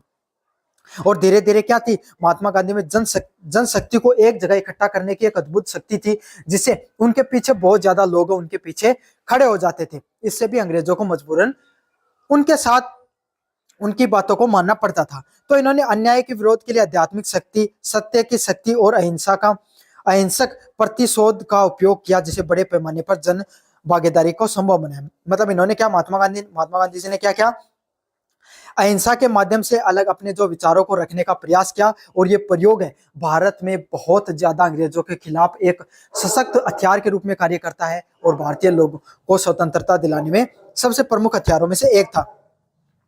जन आधारित आंदोलन, महात्मा गांधी ने गांधी जी ने आंदोलन को अभिजात वर्ग से निकालकर आम जनता तक पहुंचाया। पहले आंदोलन था जो स्वतंत्रता आंदोलन की एक विचारधारा थी सिर्फ, जो कहां तक कुलीन वर्ग, पढ़े लिखे लोगों के तक ही वो विचारधारा सीमित थी। सिर्फ पढ़े लिखे लोग ही इस चीज के बारे में बात करते थे, स्वतंत्रता के बारे में। क्यों? गरीब वर्ग, आम वर्ग है वो तो भाई अपनी समस्याओं से इतना ज्यादा पीड़ित हो गया था कि उनके पास इस प्रकार की बातें करने का समय नहीं था, समय भी नहीं था, और उनके पास उस प्रकार की शक्ति भी नहीं थी। काफी लोगों को शिक्षा के कारण ज्ञान नहीं था। लेकिन महात्मा गांधी ने अपने आंदोलनों के माध्यम से लोगों को एक जगह इकट्ठा करना शुरू किया, जहां से चाहे पढ़े लिखे लोग हो, चाहे गरीब वर्ग हो, किसान, मजदूर, महिलाओं और समाज के वंचित वर्ग से तक इन्होंने क्या किया, अपने जो संघर्ष को पहुंचा है। क्यों? इनके जो संघर्ष हुआ करता था, आंदोलन हुआ करते थे, वो बहुत ही सरल व सुगम होते थे। कोई भी व्यक्ति तक पहुंच सकता था भाई, कोई भी व्यक्ति को पहुंचकर वहां पर सिर्फ बैठना होता था। ना कोई झंडे लहराने हैं, ना कोई किसी प्रकार की हिंसा होती थी, तो लोगों को अपने जान मान की आगे का भी नुकसान नहीं होता था। तो इससे क्या है, समाज का हर वर्ग है उन तक इनकी पहुंच बनती है। किसान, मजदूर, महिला और समाज का हर वंचित वर्ग इन तक इनकी विचारधारा से जुड़ता था।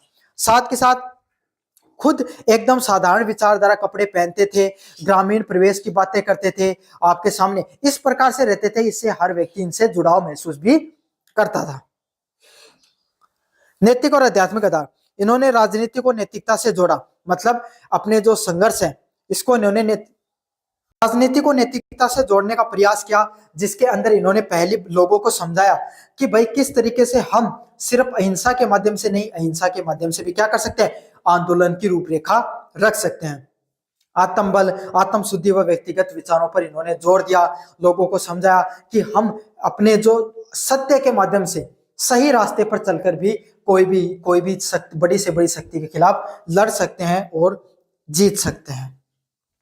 रचनात्मक कार्यक्रम, चरखा, खादी, ग्रामोद्योग, अस्पृश्यता उन्मूलन व हिंदू मुस्लिम एकता जैसे रचनात्मक कार्यों से राष्ट्रीय संघर्ष उनको अभिनय हिस्सा बना। महात्मा गांधी का हमेशा कहना था कि सिर्फ हमारा उद्देश्य अंग्रेजों को हराकर इस देश से बाहर फेंकना ही नहीं है, बल्कि हम अंग्रेजों से ज्यादा खुद की समस्याओं से ज्यादा पीड़ित हैं। जिस प्रकार से छुआछूत, इन्होंने दलित वर्ग के लिए अपना अलग अलग प्रकार के जो संगठन बनाने का कार्य किया। हिंदू मुस्लिम लोग हैं जो एकदम बढ़ चुके थे, इन्होंने जहां जहां पर हिंदू मुस्लिमों के आपस में दंगे देखने को मिलते थे, वहां पर महात्मा गांधी खुद वहां पर पहुंचते थे और उन्होंने बहुत से दंगों को शांत कराने का कार्य किया। भारतीय लोगों को इस चीज का महसूस कराया कि हमें जो ये अंग्रेजी जो सभ्यता है, अंग्रेज सिर्फ भारत छोड़कर चले जाएंगे, इससे ही हम आजाद नहीं होंगे। हमें अंग्रेजी जो चीजें हैं हमारे, उनको त्याग करना होगा, हमें स्वदेशी चीजों को अपनाना होगा। इसीलिए वो खुद की आपके सामने जो खादी है उनको बढ़ावा देने का उद्योग देते थे। ग्रामीण उद्योगों की बात करते थे। आज भी भारत में बेरोजगारी जैसी समस्या सबसे मुख्य समस्या है। महात्मा गांधी 1930-35 में इन्होंने ये कहना शुरू किया था कि हमें हर व्यक्ति को जीवन में कोई ना कोई ऐसी स्किल है, ऐसा कार्य सीखना चाहिए जिससे वो क्या अपना घर का खर्चा है, खुद का खर्चा उठा सके। और आज के समय सबसे बड़ी समस्या है कि आज तक हम उनकी इस विचारधारा को नहीं अपना पाए। साथ के साथ चरखे के माध्यम से भारतीय लोगों को खादी वस्त्र के महत्व के बारे में बताने का इन्होंने कार्य किया। तो इन्होंने सिर्फ अंग्रेजों के खिलाफ ही लड़ाई लड़ने का कार्य नहीं किया, बल्कि भारतीय समाज में व्याप्त बुराइयां, कमजोरियां, उस पर भी इन्होंने व्यवस्थित रूप से कार्य करने का काम किया। यह थे आपके सामने यूनिट नंबर 3। अब बढ़ेंगे यूनिट नंबर 4, जहां पर स्वतंत्र भारत के बारे में अपन विस्तृत से पढ़ाई करेंगे, जिसमें पहले व्यक्ति है जिसमें सुभाष चंद्र बोस के द्वारा भारतीय राष्ट्रीय सेना आईएनए की क्या भूमिका, उसके बारे में विस्तार से पढ़ेंगे। अपन सुभाष चंद्र बोस की अगर अपन बात करें तो सुभाष चंद्र बोस हैं, ये भारतीय स्वतंत्रता संग्राम के जो सबसे क्रांतिकारी नेताओं में से एक हुआ करते थे। ये सीधे आपके सामने जो गांधीवादी विचार थे, जिसमें अहिंसा और क्रांति की अहिंसा की बात है, वो सत्याग्रह से बिल्कुल भी प्रभावित नहीं थे। ये अंग्रेजों के खिलाफ सीधी क्रांति की बात करते थे। भाई अंग्रेज है कौन जो हमारे देश में रहे, है कौन, इनका क्या भारतीय लोगों पर अधिकार है, तो हमें क्या करना है, हिंसा के माध्यम से इनको उखाड़ फेंकने का काम करना है। तो इस प्रकार के विचारधारा को इन्होंने आगे बढ़ाने का कार्य किया। इसमें इन्होंने भारतीय राष्ट्रीय सेना है आईएनए, इंडियन नेशनल आर्मी, उसका निर्माण किया। इसके बारे में किस किस प्रकार से निर्माण किया विस्तृत रूप से पढ़ेंगे। सुभाष चंद्र बोस भारतीय स्वतंत्रता संग्राम के आपके सबसे प्रमुख क्रांतिकारी व्यक्तियों में से एक हुआ करते थे, जिन्होंने तुम मुझे खून दो मैं तुम्हें आजादी दूंगा, इस प्रकार के नारा इनके द्वारा दिया गया था। कांग्रेस है उस समय के द्वारा, जो कांग्रेस के जो नरम दल था, जिसमें गांधीवादी विचारों को जो मानते थे, जो अंग्रेजों के सामने क्या करते थे, निवेदन करके, पत्र व्यवहार विचारों के माध्यम से क्या करके अपना बात मनवाने का कार्य करते थे अंग्रेजों से, वो सफल नहीं हो रहा था। बहुत दिनों से सभी लोगों को ये दिखाई दे रहा है कि अंग्रेज वो भारत छोड़ने का नाम ही नहीं ले रहे हैं, हमें आजादी देने का कार्य ही नहीं कर रहे हैं। तो इस प्रकार के विचारों से वो पूर्ण रूप से असहमत हो गए और इन्होंने 1941 में क्या किया, इस प्रकार के विचारधारा से असंतोष होकर भारत छोड़ने का संकल्प लिया।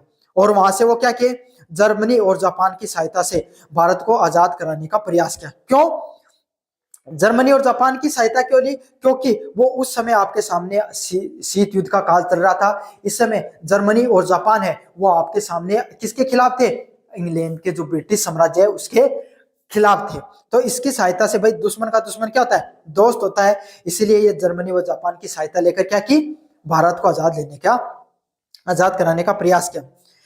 यहाँ पर वो 1943 के अंदर कहां पर पहुंचते हैं, सिंगापुर पहुंचते हैं और वहां पर आजाद हिंद सरकार की स्थापना की और यहाँ पे भारतीय राष्ट्रीय सेना का नेतृत्व संभाला। तो वहां पर आजाद हिंद सरकार नामक एक संगठन है उसका निर्माण किया, आजाद हिंद फौज का भी निर्माण किया और वहां पर भारतीय राष्ट्रीय जो सेना थी, जो पहले जिसका निर्माण हो चुका था, उसके नेतृत्व को संभालने का कार्य किया। आईएनए जिसने भारतीय युद्ध बंदी शामिल थे, इन्होंने जापान के साथ मिलकर ब्रिटिश भारतीयों के खिलाफ लड़ाई लड़ी और अंडमान निकोबार के द्वीप समूह पर कब्जा कर लिया। इसमें कौन थे? भारतीय बंदी, जो अलग अलग जगह पर जो बंदी बना लिए गए थे या द्वितीय विश्व युद्ध के अंदर, प्रथम विश्व युद्ध के अंदर जो बंदी थे, जिन्हें युद्ध कौशल के बारे में ज्ञान था, उन लोगों ने क्या किया, उन लोगों को एक जगह एकत्रित किए, संगठित हुए और इन्होंने क्या किया, इन्होंने लड़ाई लड़ी और अंडमान निकोबार द्वीप समूह इस पर क्या किया, कब्जा कर लिया। हालांकि आईएनए सैन्य रूप से सफल नहीं हो पाई, लेकिन इसका योगदान मनोवैज्ञानिक रूप से प्रेरणादायक रहा। भाई एक तरफ महात्मा गांधी या भारतीय लोगों के द्वारा अलग अलग प्रकार के आंदोलनों के माध्यम से देश को क्या आजाद कराने का प्रयास चल रहा था, वहीं आजाद हिंद फौज ने सैन्य रूप से भी अंग्रेजों को कमजोर करने का कार्य रहा। ये पूर्ण रूप से उस रूप से तो सफल नहीं हो पाए जैसी उनकी विचारधारा थी, लेकिन कुछ हद तक इन्होंने मनोवैज्ञानिक रूप से कमजोर करने का कार्य किया। आईएनए के सैनिकों पर चले मुकदमे ने पूरे भारत में देशभक्ति व ब्रिटिश विरोधी भावना को चरम सीमा पर पहुंचाया।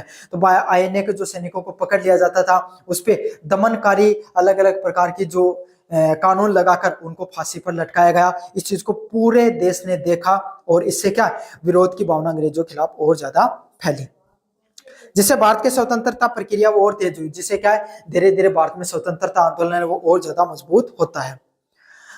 बोस ने सहस्त्र संघर्ष के माध्यम से स्वतंत्रता प्राप्त करने का एक वैकल्पिक धारा भी प्रस्तुत की। तो पहले लोगों को समझाया कि किस तरीके से संघर्ष के माध्यम से भी हम एक व्यवस्थित ढंग से संघर्ष के माध्यम से भी हम क्या कर सकते हैं, अपन स्वतंत्रता प्राप्त कर सकते हैं।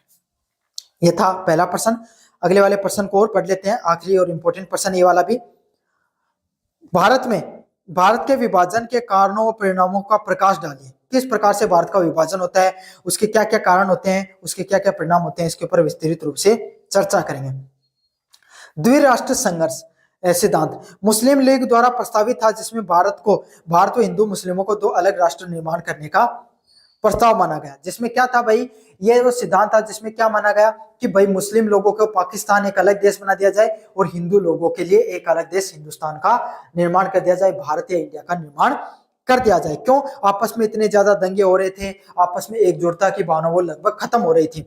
इसके पीछे राजनीतिक और सामाजिक दोनों ही कारण थे। राजनीतिक कारण ये थे कि भाई राजनेता जो मोहम्मद अली जिन्ना है आपके सामने और इधर से जो भारतीय राष्ट्रीय कांग्रेस है, वो दोनों के अंदर वैचारिक टकराव भी थे और कोई भी अपनी जो सत्ता है उसको एक दूसरे के साथ साझा नहीं करना चाहता था। इसलिए दोनों ने प्रस्ताव किया कि हम अलग अलग देश के निर्माण करेंगे ताकि दोनों अलग अलग प्रकार का नेतृत्व कर सकें। सांप्रदायिक राजनीतिक ब्रिटिशों के द्वारा फूट डालो राज करो की नीति ने 1909 के अधिनियम के तहत पृथक निर्वाचन मंडल क्या होता है, जहां पर मुस्लिम लोगों को एक प्रकार का अधिकार दिया गया कि इस क्षेत्र में जैसे आपका क्षेत्र है वहां पर एक मुस्लिम कैंडिडेट ही खड़ा होगा और उसी को क्या मिलेगी, सीट मिलेगी और मुस्लिम लोग ही वहां पर निर्वाचन कर सकते हैं और वही जीतकर आएगा। तो एक पृथक निर्वाचन मंडल है वो मुस्लिमों को दे दिया गया और सांप्रदायिक संगठन मुस्लिम लीग व हिंदू महासभा की निर्माण किया, जिससे क्या लोगों में एक जो धार्मिक कट्टरता फैली और इस धार्मिक कट्टरता ने क्या क्या भारतीय लोगों में जो एकता थी उसको तोड़ने का कार्य किया। कांग्रेस व मुस्लिम लीग के बीच में अविश्वास, सत्ता साझेदारी और भविष्य के जो संवैधानिक स्वरूप पर आम सहमति का अभाव होना। तो आपके सामने जो कांग्रेस व मुस्लिम लीग का मैंने आपको बताया दोनों अलग अलग प्रकार की विचारधारा की लड़ाई थी। दोनों एक दूसरे के साथ अपनी सत्ता को साझा नहीं करना चाहते थे। साथ के साथ उनको पता था आज नहीं तो कल अंग्रेज है वो बाहर छोड़कर जाएंगे, संविधान का निर्माण होगा और आपके सामने जो संसदीय प्रणाली देखने को मिलेगी। तो दोनों तो देश पर राज नहीं कर सकते, कोई ना कोई एक ही जो सत्ता दल है वो यहाँ पर राज करेगा। तो इससे क्या है दोनों को अपना जो भविष्य वो खतरे में देखने को लगा, इसलिए इन्होंने क्या क्या अलग अलग देश के निर्माण करने का कार्य किया। साथ के साथ दोनों के बीच में आम सहमति भी नहीं बन पा रही थी। अलग अलग प्रकार के जो बातचीत हुई, अलग अलग प्रकार की विचारधारा को रखा गया, लेकिन आपस में सहमति अंततः नहीं बनती हुई दिखाई दे रही थी। अंतरिम सरकार की विफलता, 1946 में एक अंतरिम सरकार की स्थापना की गई। भाई अंग्रेजों की जो धीरे धीरे पकड़ भारत पे कमजोर होती जा रही थी, तो इन्होंने क्या किया एक अंतरिम सरकार की जो आपके सामने निर्माण किया, जिसमें कांग्रेस और मुस्लिम लीग दोनों को मौका दिया गया सरकार चलाने का एकजुट रहकर, लेकिन वो इस चीज में विफल हुए। उनके बीच में उनके विचारों में लगातार संघर्ष देखने को मिलता है। ब्रिटिश सत्ता का कमजोर होना, द्वितीय विश्व युद्ध के बाद में ब्रिटेन की शक्ति में गिरावट और भारतीय लोगों को शीघ्र बाहर निकलने की इच्छा रहती है। साथ साथ क्या रहते हैं, द्वितीय विश्व युद्ध होता है भाई, उसमें क्या हो जाता है, उसमें भारतीय लोगों को ब्रिटिशों ने अंग्रेजों ने बिना पूछे युद्ध के अंदर झोंक दिया।